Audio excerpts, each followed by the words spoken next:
देखें, एक क्वेश्चन आपका मैक्सिमम 5 सफ़ों का तो होना चाहिए, ठीक है। उस 5 पेजेस में आपने एटलीस्ट 15 हेडिंग्स तो डालनी है। जब 15 हेडिंग्स हैं तो आपके पास आयत और हदीसें भी उसी लिमिट की होनी चाहिए, सही, क्योंकि आपका सारी बहस ही कुरान और हदीस से, कितना आप चीज़ों को इन चीज़ों से, अपनी बात को कितना इन चीज़ों से प्रूव करते हैं, ठीक है।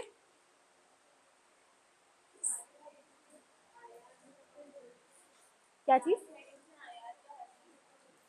कोई ना कोई एक चीज़ लाजमी कोट करनी है। अगर कोई रिलेटेड आयत मिल रही है, आपके दिमाग में है, आप उसे कोट कर दें। नहीं मिल रही, कोई हदीस याद आ रही है, कोई किस्सा याद आ रहा है कि आप अलैहिस्सलाम के ज़माने में ऐसा ऐसा हुआ था, उसको आप यहाँ कोट कर दें। आप लोग सवाल नहीं कर रहे, या तो आपको सब कुछ पता है और या फिर सब कुछ आपके ऊपर से जा रहा है। दोनों में से कौन सी सिचुएशन है? लाजमी, और एक से ज़्यादा डालें तो बहुत अच्छा है, लेकिन एटलीस्ट एक एक तो हो। एक एक पेज पे 15 हेडिंग्स तो आपने बनानी है, या कुछ नहीं, अगर आपने 10 मेन हेडिंग्स ली हैं तो उसकी सब हेडिंग्स बना दें, 2-2 3-3 2-2 3-3। ये पूरा पेपर अटेम्प्ट टेक्निक जितनी भी है ना, वो उस पर इंशाल्लाह हम काम करेंगे। एक सेकेंड जी।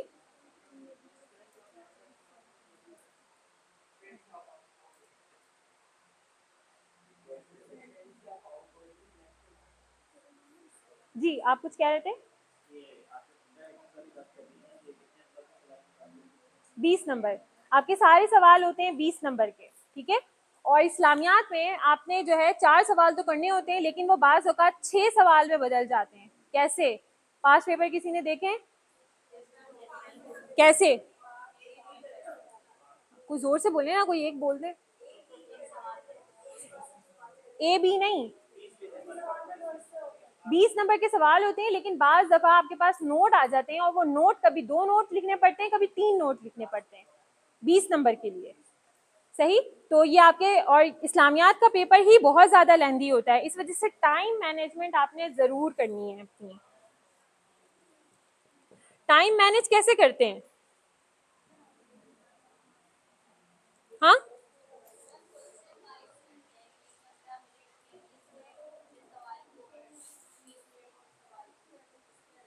जी, आपके पास एक ऑब्जेक्टिव पेपर आता है, वो पेपर देने के बाद तकरीबन 5 मिनट, बमुश्किल 10 मिनट आपको दूसरा पेपर मिल जाता है। अगरचे वो ऑब्जेक्टिव पेपर को देने के 20 मिनट होते हैं, आपके पास आधा घंटा होता है, लेकिन आपको दूसरा ही पेपर फौरन मिल जाता है। तो आप अपने एमसीक्यूज को इतना सॉलिड रखें कि आप उस ऑब्जेक्टिव पेपर में टाइम ना लगाएं, और उसके बाद आप अपने टाइम के लास्ट वाले जो मिनट्स हैं, एटलीस्ट उसमें से 15 मिनट रिजर्व रखें, छोड़ दें उसको, कि उन 15 मिनट्स में इतनी आवाज़ें होती हैं, इतने शोर शराबे मचना शुरू हो जाते हैं, कॉपी को ये करें, कॉपी को वो करें, बैठ जाएं अपनी जगहों पे जब तक आवाज़ ना दी जाए, कोई अपनी सीटों से खड़ा ना हो, कोई बाहर ना जाए। इस तरीके के जब शोर शराबे होते हैं तो नॉर्मली आपका जहन अगर पहले काम कर भी रहा हो ना, तो ऐसे शोर में काम नहीं करता। और स्टार्ट वाला जो टाइम होता है ना, उसमें भी आपका जहन काम नहीं करता, क्योंकि उसमें पेपर ले लें, बैठ जाएं, थम प्रिंट दे दें, ये कर दें, वो कर दें। शुरू के 15 मिनट निकाल दें, आखिर के 15 मिनट निकाल दें, उसके बाद अपने टाइम को डिवाइड करें 4 सवालों में, देखें कितना बनता है। मार्कर कोई और नहीं?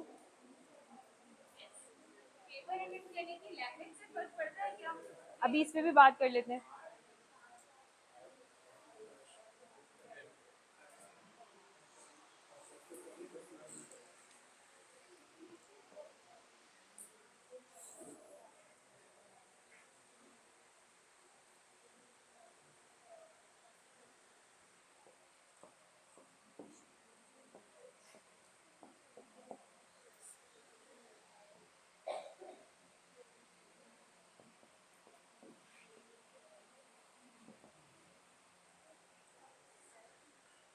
आपने टाइम मैनेज कर लिया अपना, 20-20 मिनट, 15-15 मिनट, जितना मैनेज हो रहा है, आपने हर एक सवाल को टाइम दे दिया।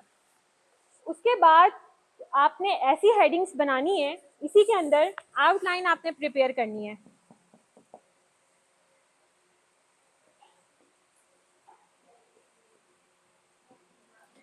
पीछे वालों को कुछ नजर आ रहा है या सिर्फ आवाज आ रही है?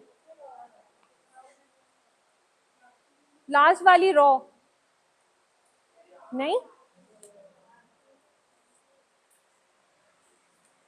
चलें आवाज से ही गुजारा कर लें। आवाज तो आ रही है ना? सही है जी। कहाँ रखा है आपने? नहीं, मैंने ये कहा कि टाइम मैनेजमेंट आपने कर ली, शुरू के 15 मिनट निकाल दिए, लास्ट के 15 मिनट निकाल दिए, उसके बाद जो टाइम बचा है, आप अगर आपको मुश्किल लग रहा है कि आप आखिर में भी टाइम मैनेज नहीं कर सकते, आप स्टार्ट में ही टाइम को डिवाइड करें और जो आपके कॉपी का लास्ट वाला पेज है जो रफ वर्क के लिए होता है, आप उस पर लिख लें कि एक क्वेश्चन को मैंने 20 मिनट देने हैं, और उसके बाद घड़ी अपने सामने रखें, घड़ी पहन के नहीं रखें। उसके बाद आपने बनानी है आउटलाइन, ठीक है? आउटलाइन बनाने का सबसे अच्छा तरीका ये है, आप कोशिश करें आप अपने 5 सवाल की आउटलाइन को इकट्ठा ही बना लें।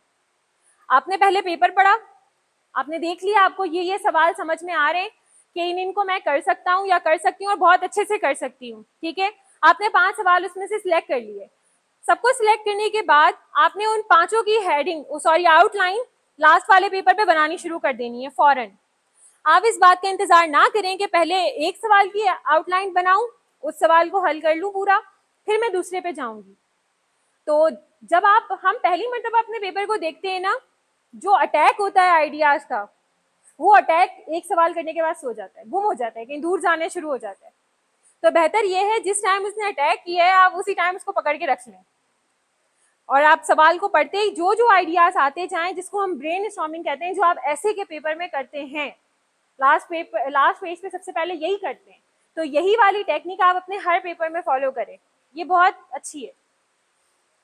उसके बाद मैंने दूसरी बात लिखी है कि आपने जो है ऐसी हेडिंग्स बनानी है जो एक पूरी बात आपको हेडिंग में ही बता दी जाए। बिलफर्ज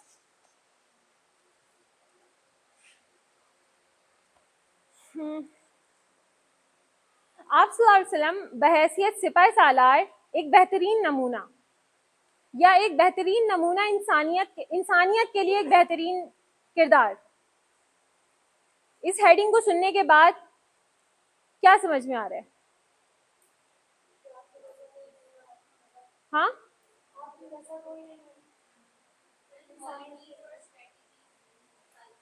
मतलब इस हेडिंग को पढ़ने के बाद आप उस पैराग्राफ की तरफ जाएंगी।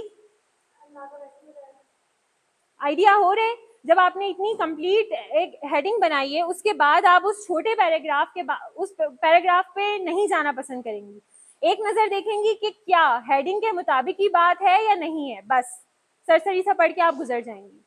हजारों कॉपीज में आपकी हेडिंग ही देखी जाती है, अगर आपने हेडिंग सॉलिड बनाई है पैराग्राफ आपका नहीं देखा जाएगा। लेकिन जहां आपने जो है सिर्फ हेडिंग में ये लिख दिया है कि इस्लाम का रुकन नमाज, ये आपकी हेडिंग थी, या आपकी सिर्फ हेडिंग थी खुशू और खुजू, सिर्फ ये हेडिंग है, क्या ये हेडिंग बनने के काबिल है?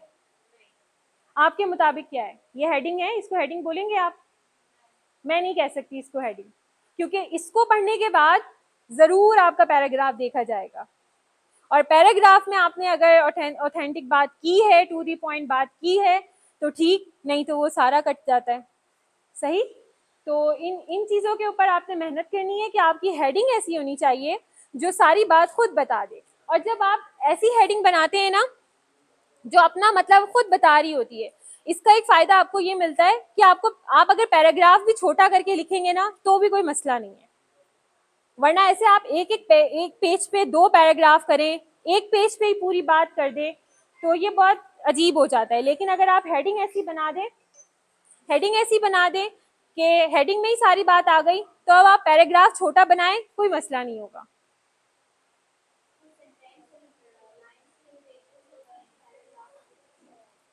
क्या होती है?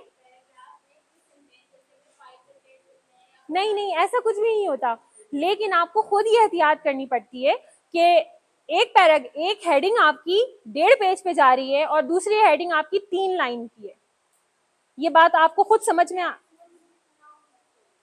मैक्सिमम उतना जितना आप एक सवाल को 20 मिनट में कवर कर सकें, ये आपका खुद की प्रैक्टिस, खुद की राइटिंग स्पीड देखकर ही आप खुद अंदाजा लगा सकते हैं, मैं तो नहीं बता सकती। अच्छा,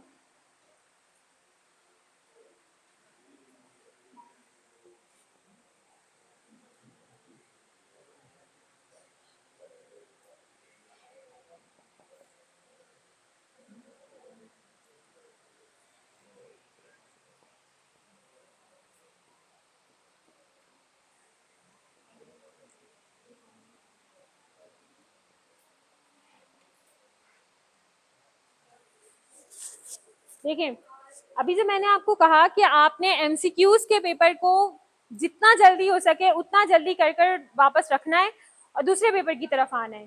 तो ये वाली ऑब्जेक्टिव की प्रैक्टिस आपके पास कैसे होगी, क्योंकि आपके पास ये जो बुक्स हैं इनमें ऑब्जेक्टिव नहीं होते, वेबसाइट है उसमें जो ऑब्जेक्टिव होते हैं बहुत कम चांसेस है कि वो आए, लेकिन वो वाले ऑब्जेक्टिव जरूर आते हैं जो रिपीट होते हैं। देखिए हम सीएसएस की तैयारी में पास पेपर्स को इतनी वैल्यू क्यों देते हैं?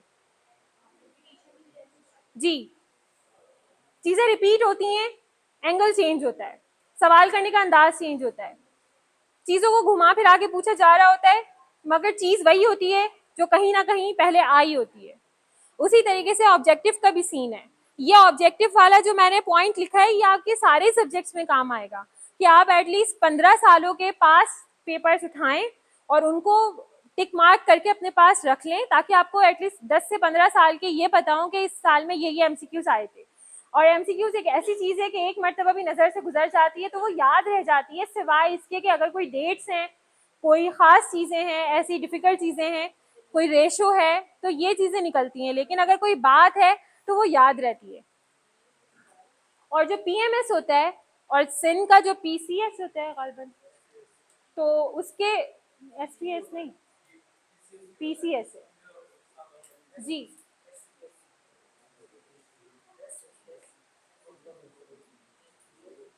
नहीं वो नहीं, जो फेडरल करवाता है, ये तो सिंध पब्लिक सर्विस कमीशन तो सिंध करवाती है, जो फेडरल करवाता है सही, उसके 5 साल के सवाल देख लें।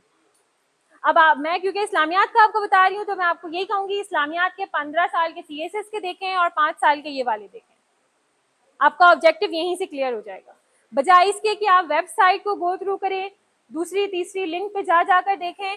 आप उससे बेहतर है सीएसएस के क्वेश्चंस को उठा के देख लें, क्योंकि रिपीटेशन तो यहीं से आनी है, सवाल तो यहीं से आने हैं जी।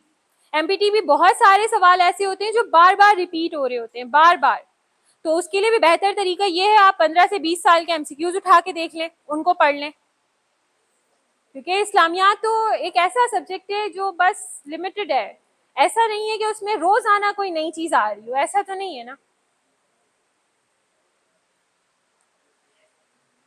ठीक है, ये आपके पॉइंट्स थे। इसके अलावा एक जो है, जो पॉइंट मैंने आपको बताया था वो ये था कि आपने कोई तनकीदी अल्फाज इस्तेमाल नहीं करने, किसी पे क्रिटिक नहीं करनी है, और जो है देखें एक चीज याद रखें, जो नॉन मुस्लिम्स हैं वो नॉन मुस्लिम्स हैं, सबको कबूल है कि वो नॉन मुस्लिम है। कादियानी है, रिटन फॉर्म में मौजूद है कि उनके ऊपर काफिर होने का फतवा है पाकिस्तान में, ठीक है, लेकिन अगर आप अब इस नजरिए से बहस करें कि शिया भी काफिर हैं, या शिया करें कि मुसलमान काफिर है, या आप एक फिरके को दूसरे फिरके, एक फिरका अगर आपका है आप दूसरे फिरके पे तनकीद कर रहे हैं, तो इस्लामियात में ऐसे लोगों की जगह नहीं है, बल्कि शरीयत में ही ऐसे लोगों की जगह नहीं है, ठीक है। तो आपने अपने अल्फाजों को, अपनी हेडिंग को और अपनी बातों को ऐसे लेके चला है कि आपने ये नहीं बताना है कि आप किस क्या बात कर रहे हैं, आपका ताल्लुक किस चीज से, आप जिस काम के लिए बैठे हैं आप वो काम करें, काम करके जाएं, सही। यहाँ तक कोई सवाल?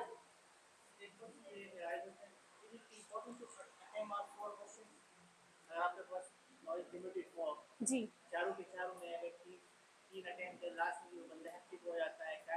सही है जी जी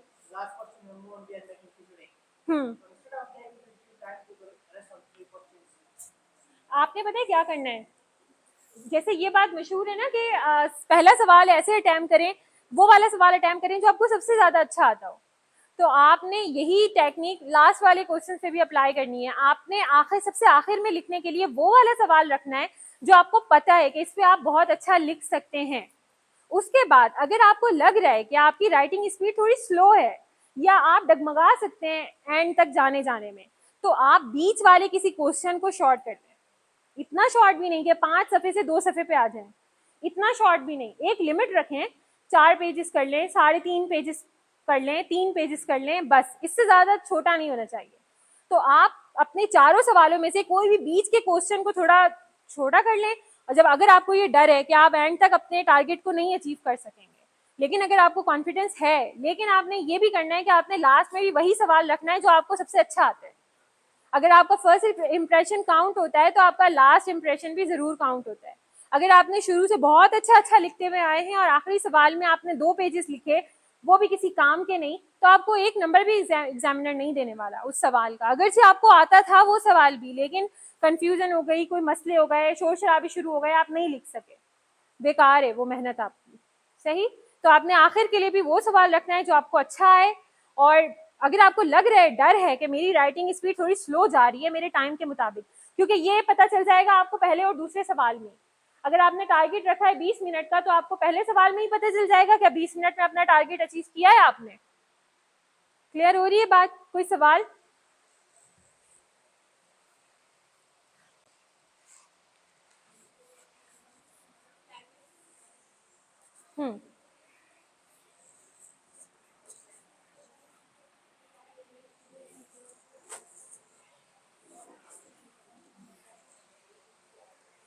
अच्छा, दूसरी एक बड़ी कंफ्यूजन लैंग्वेज पे आती है।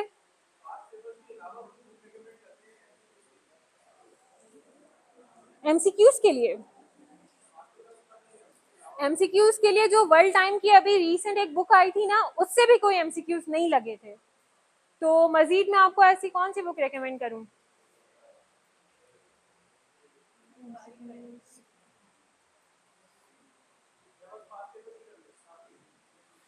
देखिए, बुक में वो चीजें नहीं है जो पास पेपर्स में आई हैं। बुक में एक टॉपिक लिया है, आप अलैहिस्सलाम बहैसियत पैगंबर अमन, और उनकी जिंदगी में अमन वाले वाकयात के एमसीक्यूज बन गए। ऐसे ही होता है नॉर्मली, हमारी टेक्स्ट बुक में यही होता है। तो पेपर वाले तो ये पैटर्न फॉलो नहीं करते, वो तो पास पेपर में से रिवाइज करते हैं। तो ज़्यादा फायदा आपको पास पेपर कवर करने में होगा, बजाय इसके कि आप कोई बुक लेके पढ़े। मैं आपको बता रही हूँ ना, जीके की मैंने एक बुक ली थी वर्ल्ड टाइम की, और उसमें सारे इस्लामियात के कवर किए थे, लेकिन एमपीटी में उसमें से एक भी नहीं था, ये था। अच्छा, हाँ, और उसमें से नहीं था, लेकिन जो पास पेपर्स थे उसमें से कोई 10-15 मेरे इस्लामियात में से लगे थे। तो ये होता है, ये फायदा आपको होता है।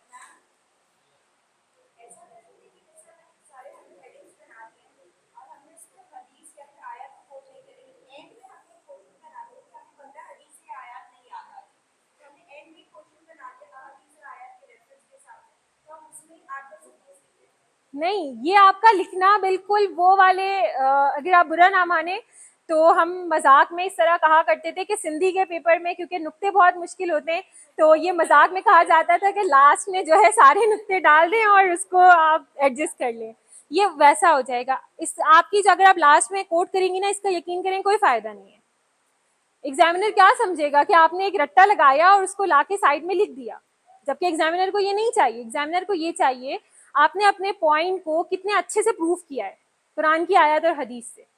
वो यही तो आपका चेक करना चाह रहा है कि क्या आपने रेलेवेंट आयत और रेलेवेंट हदीस उसकी जगह पे कोट किए या नहीं किए।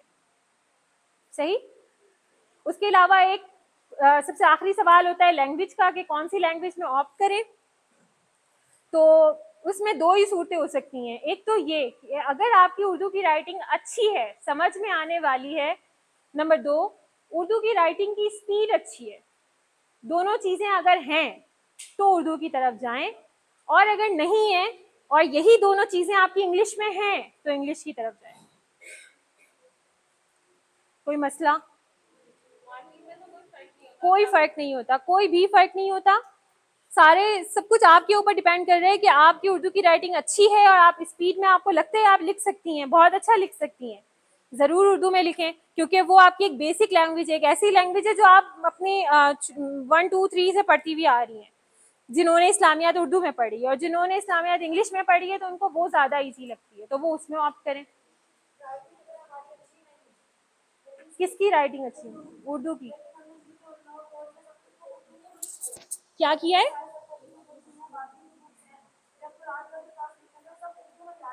हम्म। तो फिर आपके लिए अच्छा तरीका ये ना, आप अपनी उर्दू की राइटिंग को अच्छा करके उसकी प्रैक्टिस करके उसकी स्पीड बढ़ा लें।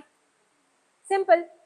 ऐसे भी तो आप लिख लिख के प्रैक्टिस करेंगी ना घर पे, तो आप जब लिखने बैठे तो थोड़ा ज़्यादा टाइम दे दें उस एक चीज़ को जिसमें आपको लग रहा है कि इसमें मुझे ज़्यादा फ़ायदे हैं बनिस्बत ज़्यादा नुकसान के, तो आप उसी को ज़्यादा लेंगे ना, उस तरफ ज़्यादा जाएंगे कि उसमें नुकसान कम है। अगर आपको लगता है इंग्लिश में आप मिस्टेक्स कर जाएंगी और आपको इंग्लिश में जो है आयत की ट्रांसलेशन याद करना और उसको याद रखना एग्जैक्ट वक्त में मुश्किल होगा, उर्दू पे मेहनत कर लें।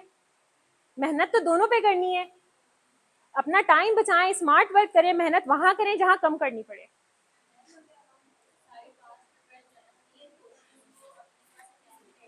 यही तरीका होता है। बिल्कुल हो जाएगा, बहुत आराम से हो जाएगा।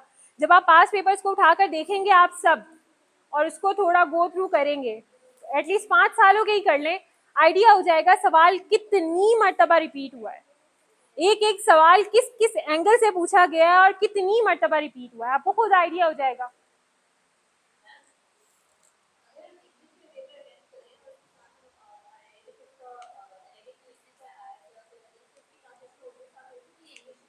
नहीं, अगर आप इंग्लिश में पूरा पेपर कर रही हैं ना, तो अब आप आयत लिखने के बाद उसकी ट्रांसलेशन उर्दू में नहीं लिख सकती, वो एक गलत गलत इम्पैक्ट पड़ेगा। जी यही तो आपको बता रही हूँ।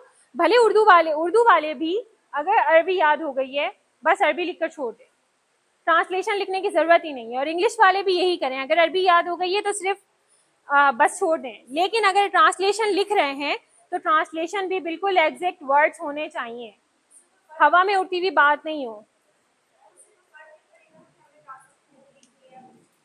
नहीं, अभी तो आपको बताया, इससे एक ऐसा इम्पैक्ट आप खुद दे रहे हैं एग्जामिनर को कि आपको पता है कि इस हेडिंग में ये वाली आयत आ रही है, और इतनी हाँ नो, वो एग्जामिनर है, सही है, एक अच्छा खासा सॉलिड एक्सपीरियंस लेकर बैठा है और उसकी नज़र से हर साल वही पेपर्स गुजरते हैं, तो इतना आइडिया हर एक को होता है कि इस्लामियात में कौन सी आयत किस से रिलेट हो रही है, तो यही चीज़ें आपको भी पता होनी चाहिए।